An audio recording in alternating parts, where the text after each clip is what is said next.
Oh, hi kids, this is going to be a lesson in literature today, and we're going to be reading about time travel, when you go back in the past, and this story is called Back to the Future.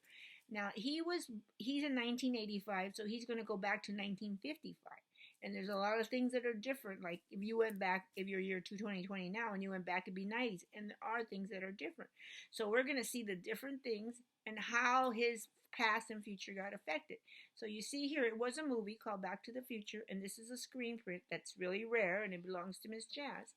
And she has lent it to me so that I can show you what the movie poster looked like, and we're going to read the story. So we're going to see what kind of differences there are in time, like 85, and he goes back to 55, and I'm sure some of you know like 55 would be like a lot of different things.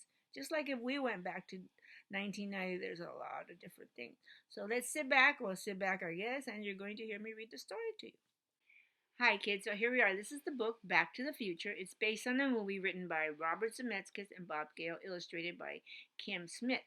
Now, this is the book. I think you remember I showed you the screen, the silk screen. Well, this is like the silk screen, but this is for illustrated for the book. We're going to start this story. So, okay, Back to the Future. See, this is his whole background. This is where he lived.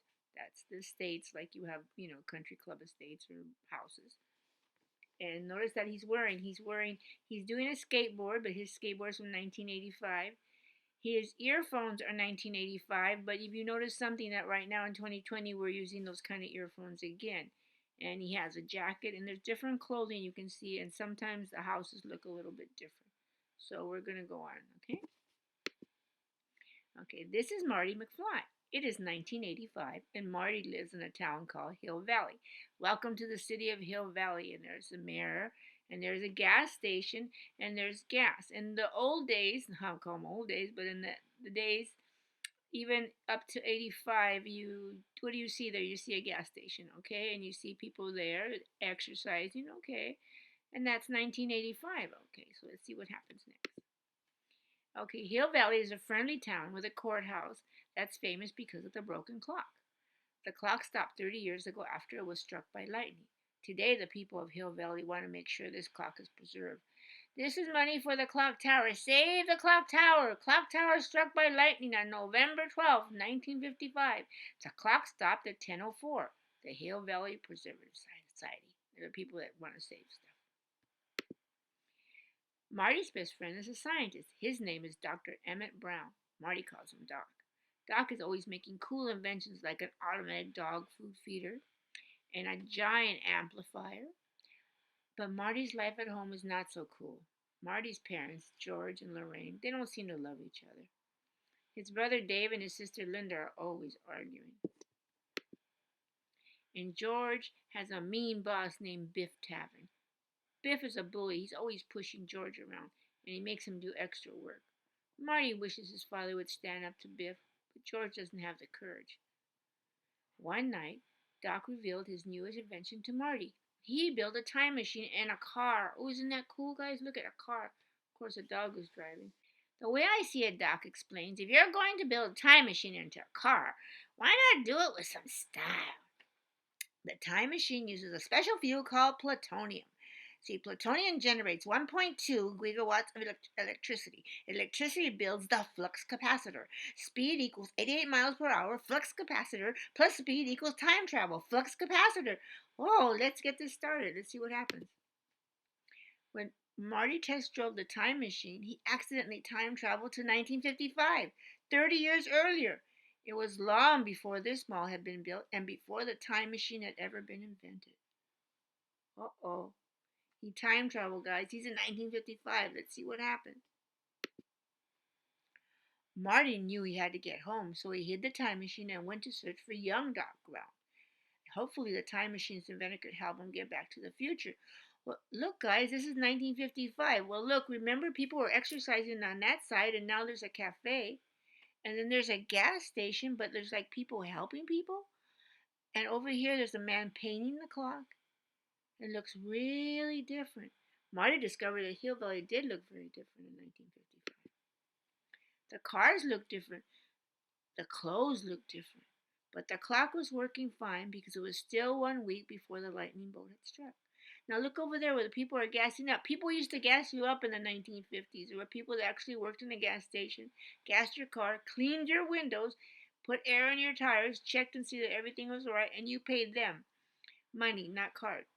And over here where the cafe was, these are kids coming out of this cafe. That was an exercise place in the 1985s, but now in 1955. But look at their clothing. That's a poodle skirt. You guys have ever heard of a poodle skirt? And look at the boys are wearing cuffed jeans and a leather jacket. Well, that's interesting. Let's see over here. Before Marty could find young Doc Brown, he found his parents in the soda shop. In 1955, George and Lorraine were teenagers, just like Marty. There's his mom sitting down drinking her milkshake, and his dad's over there doing some work. Let's see what happens.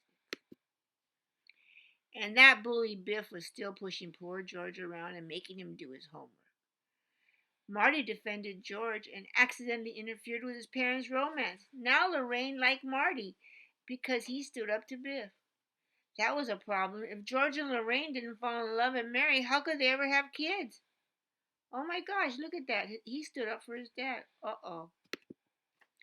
Marty looked at a photo of himself with his brother and sister, Dave and Linda, and they were starting to disappear as if they'd never been born. See where it says the sister class of 84? And they're fading away.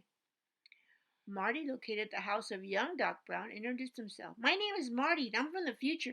I came here in a time machine like you invented, and now I need 1.221 gigawatts of electricity to get back to the year 1985. Doc didn't believe him.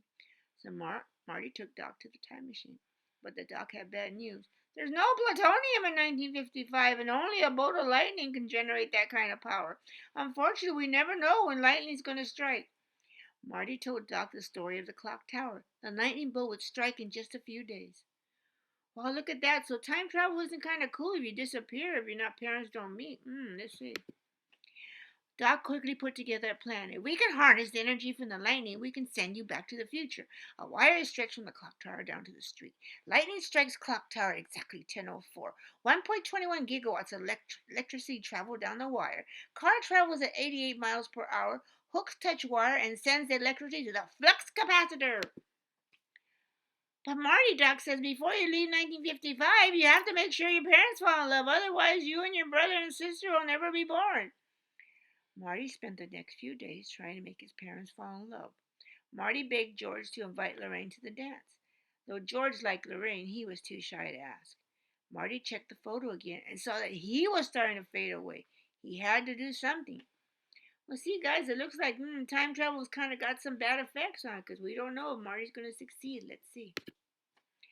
Marty remembered that his father liked science fiction, so that night Marty sneaked into George's bedroom dressed like an alien. I am Darth Vader from planet Volcon, Marty said. If you do not invite Lorraine to the school dance, I will melt your brain. The trick worked. George found the courage to speak to Lorraine. But Marty knew he also had to teach George to find the courage to stand up for himself. Things worked out perfectly. George liked Lorraine so much that he stood up for her to protect her from Biff. Yay, got the bully. Okay. And that night, George and Lorraine danced, kissed, and fell in love. Marty plans were enchantment under the sea.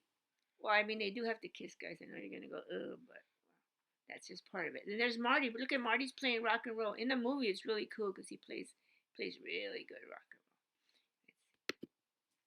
And just in time, too, because the very night lightning was going to strike the clock tower, Doc put his plan in motion.